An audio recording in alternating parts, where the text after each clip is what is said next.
Madalas kapag nauutot ang isang tao,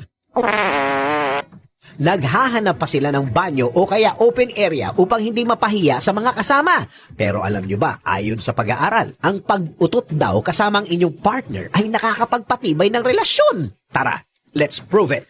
Ayon sa hellodoctor.com, kapag ang iyong kapareha ay hindi nahihiyang umutot kasama ka, ay isang magandang senyales na komportable at panatag kayo sa isa't isa.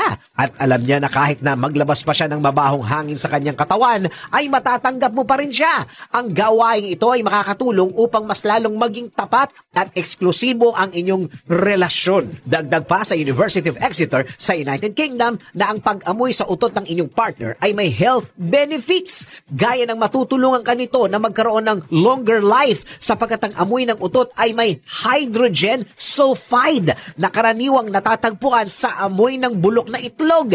Ipinaliwanag ng mga researchers na ang pag-amoy nito ay mainam na pantaboy sa cancer, stroke at heart attack at mabisa itong panlaban sa demensya. Pero take note na huwag araw-arawin ang pag-utot at pag-amoy ng utot ng partner dahil posible itong humantong sa respiratory at neuron damage. Ang pag-utot ay normal lang sa isang tao dahil isa itong paraan para ilabas ang hangin sa katawan mula sa large intestine o colon. Maliban dyan, alam nyo ba na ang pag-utot din kasama ang partner ay isang malaking batayan sa matibay na relasyon? Yang pag-utot na yan, alamin natin sa Let's Prove It!